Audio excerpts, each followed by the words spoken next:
శ్రీమాత్రే నమః. అందరికీ నమస్కారం అండి. Welcome back to our channel. ఈరోజు ఈ వీడియోలో సెప్టెంబర్ 21వ తేదీ ఆదివారం అమావాస్య రోజున సూర్యగ్రహణం అయితే రాబోతుందండి. గ్రహణ పట్టువిడుపు సమయాలు, ఈ గ్రహణం ఏ దేశాల్లో కనిపిస్తుంది, ఎవరెవరు గ్రహణ నియమాలు పాటించాలి అన్నిటి గురించి కూడా ఇంతకుముందే మన ఛానల్లో వీడియో అయితే అప్లోడ్ చేసి ఉంచానండి. ఆ వీడియో లింక్ని మీకు ఐకార్డ్స్లో పిన్ చేస్తాను. ఎవరైనా తెలుసుకోవాలనుకుంటే ఒకసారి చెక్ చేసి చూడండి.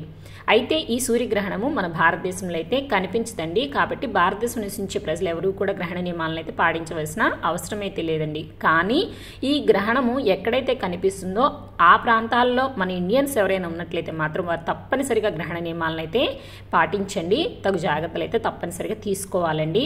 గ్రహణ సమయంలో ప్రకృతిలో అనేక మార్పులు అనేవి సంభవిస్తూ ఉంటాయి. కాబట్టి గ్రహణ సమయంలో గర్భిణీ స్త్రీలు ఈ తేలికపాటి జాగ్రత్తలు అనేవి తీసుకుంటే వారికి వారి పుట్టబోయే బిడ్డకు కూడా చాలా మంచిదండి. గ్రహణ సమయంలో గర్భిణీ స్త్రీలు గ్రహణాన్ని కంటితో ప్రత్యక్షంగా కానీ పరోక్షంగా కానీ అయితే చూడటానికి ప్రయత్నం అయితే చేయకూడదండి. ఆ సమయంలో వారి ఇంట్లోనే ఉండాలి, బయటకైతే రాకూడదు. అలా వస్తే అది వారికి పుట్టబోయే బిడ్డ మీద ప్రభావం చూపుతుందని నమ్ముతూ ఉంటారండి. కాబట్టి గర్భిణీ స్త్రీలు గ్రహణ సమయంలో బయటికి రాకపోవటమే మంచిది. అలాగే ఇంట్లో ఉన్నప్పుడు కూడా కిరణాలు అనేవి ఇంటి లోపల పడకుండా కర్టన్స్ తోటి విండోస్కి కర్టన్స్ అనేవి వేసుకుని కవర్ చేసుకుని ఉంచుకుంటే చాలా మంచిదండి. గ్రహణం పట్టడానికి ముందుగానే మంచినీటి పైన, ఊరగాయ పచ్చళ్ళ పైన, అలాగే పెరుగు, ఇలా మీ ఇంట్లో ఏదైనా ఆహార పదార్థాలు మిగిలిపోయినవి ఉన్నా కూడా మంచినీళ్ళ బిందెలపైన, ఇలా వీటన్నిటిపైన కూడా దర్బలను అయితే వేసి ఉంచుకోండి. ఒకవేళ దర్బలు మీకు దొరకలేదనుకోండి, తులసి ఆకులు అయితే అందరి ఇళ్లలోనే ఉంటాయి కాబట్టి తులసి ఆకులైనా సరే వేసి ఉంచుకోండి. అలా చేయటం వల్ల గ్రహణ కిరణాల ప్రభావం అనేది వాటి మీద అయితే ఉండకుండా ఉంటుందండి. అలాగే గర్భిణీ స్త్రీలు తప్పనిసరిగా పట్టు విడుపు స్నానాలు అనేవి తప్పనిసరిగా చేయాలండి. అంటే గ్రహణము స్టార్ట్ అవ్వక ముందే స్నానం చేయాలి. అలాగే గ్రహణం పూర్తయిన తర్వాత మరలా స్నానం అయితే చేయాలండి. అంతేకాని మధ్య సమయంలో మాత్రము ఎట్టి పరిస్థితుల్లో కూడా స్నానం అనేది చేయకూడదు. అలాగే గ్రహణానికి 2 గంటల ముందే గర్భిణీ స్త్రీలు ఆహారాన్ని అయితే తీసుకోవాలండి. గ్రహణ సమయంలో ఎటువంటి ఆహార పదార్థాలని కానీ అలాగే నీటిని కూడా తీసుకోకూడదండి. కానీ ఒక్కొక్కసారి గ్రహణం అనేది ఎక్కువ సమయం అనేది ఉంటుంది కాబట్టి అంత సమయం కూడా వారు ఆహారాన్ని కానీ నీటిని కానీ తీసుకోకుండా ఉండటం అంత మంచిది కాదు. కనుక ఆ సమయంలో అవసరమైతే కనుక ద్రవ పదార్థాలను అయితే తీసుకోవచ్చండి. అంటే ఫ్రూట్ జ్యూసెస్ లాంటివి అయితే తీసుకోవచ్చని పెద్దవారైతే చెప్తూ ఉన్నారు. అలాగే గ్రహణ సమయంలో గర్భిణీ స్త్రీలు పొదునైన వస్తువులకైతే దూరంగా ఉండాలండి. అంటే ఆ సమయంలో కూరగాయలు కానీ పండ్లు కానీ అలాంటివి ఏమీ కట్ చేయటం లాంటివి అయితే అస్సలు చేయకూడదనమాట. ఒకవేళ అలా చేసినట్లయితే పుట్టబోయే పిల్లలకి పెదవులు చీలి పుడతారని నమ్ముతూ ఉంటారండి. కాబట్టి ఆ సమయంలో ఇలాంటి పనులు అయితే అసలు చేయకండి.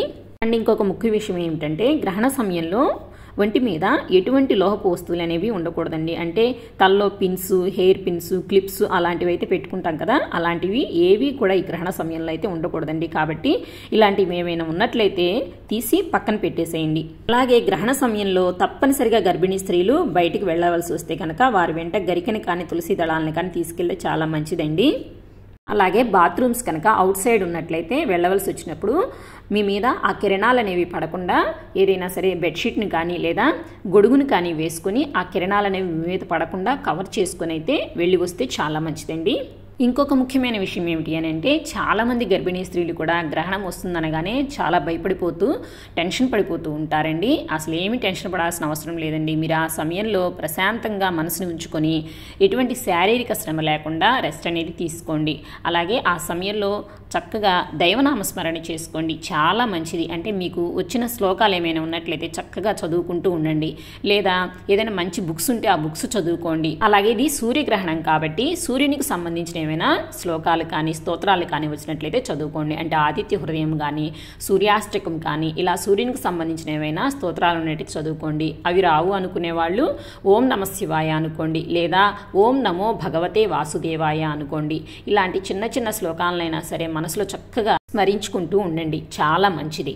అలాగే గ్రహణ సమయంలో గర్భిణీ స్త్రీలు సెల్ ఫోన్స్కి, ల్యాప్టాప్స్కి అయితే చాలా దూరంగా ఉండాలండి. ఎందుకంటే ఆ సమయంలో వాటి నుంచి వచ్చే రేడియేషన్ అనేది చాలా ఎక్కువగా ఉంటుంది. అది మీకు, మీ పుట్టబోయే బిడ్డకు కూడా అసలు అంత మంచిది కాదండి. కాబట్టి గ్రహణం ఉన్నంతసేపు కూడా మీరు సెల్ ఫోన్స్ని అలాగే ల్యాప్టాప్స్ని ఒళ్ళో ఉంచుకోవడం లాంటివి మాత్రం అస్సలు చేయకండి. మీరు తప్పనిసరిగా చూడవలసి వస్తే కనుక దూరంగా పెట్టుకుని చూడటానికైతే ప్రయత్నం అయితే చేయండి. కానీ ఒళ్ళో పెట్టుకోవడం మాత్రం లాంటివి అస్సలు చేయకండి. అలాగే గ్రహణం పూర్తయిన తర్వాత ఇంటిని గంగాజలంతో కానీ పసుపు నీటితో కానీ చక్కగా శుభ్రం చేసుకుని ఆహార పదార్థాలపైన కానీ మంచినీళ్ళ బిందెలపైన కానీ వేసిన దర్బలు కానీ లేదా తులసి ఆకులు కానీ ఉన్నట్లయితే వాటిని ఎవరూ తొక్కని ప్రదేశంలో అయితే వేసేసి శుభ్రంగా స్నానం చేసిన తర్వాతే వంట చేసుకుని ఆహారాన్ని అయితే తీసుకోవాల్సి అయితే ఉంటుంది. అలాగే గ్రహణం పూర్తయిన తర్వాత స్నానం చేసిన తర్వాత మీకు ఇంటి దగ్గరలో ఏదైనా ఆలయం ఉన్నట్లయితే ఆలయానికి వెళ్ళి స్వామివారి దర్శనం అయితే చేసుకోండి. అలాగే మీకు తోచినంత బ్రాహ్మణుడికి దక్షిణ అయితే ఇవ్వండి, చాలా మంచిది. సో ఇవేనండి సూర్యగ్రహణ సమయంలో గర్భిణీ స్త్రీలు తీసుకోవాల్సిన జాగ్రత్తలు, పాటించవలసిన నియమాలైతే నేను మళ్ళీ చెప్తున్నాను. ఈ గ్రహణ నియమాలని భారతదేశం నుంచే గర్భిణీ స్త్రీలు ఎవరు కూడా పాటించవలసిన అవసరమైతే లేదండి. ఎందుకంటే ఇప్పుడు సూర్యగ్రహణం అయితే మన భారతదేశం లేదు కాబట్టి. కానీ ఇతర దేశాల్లో అయితే ఈ గ్రహణం అయితే ఉందండి. కాబట్టి ఆయా దేశాల్లో ఎవరైనా సరే మన భారతీయులు ఉన్నట్లయితే వారి కోసం మాత్రమే ఈ విషయాలను అయితే షేర్ చేస్తున్నాను, అది గమనించగలరు. అలాగే ఈ వీడియో మీకు నచ్చింది, యూజ్ అయింది నేను అనుకుంటున్నానండి. నచ్చిన వారు తప్పకుండా లైక్ చేయండి, షేర్ చేయండి, అలాగే మన ఛానల్ని సబ్స్క్రైబ్ చేసుకోండి. మరొక మంచి వీడియోతో మళ్ళీ కలుసుకుందామండి. సర్వేజన సుఖినో భవంతు, లోకా సమస్త సుఖినో భవంతు. స్వస్తి.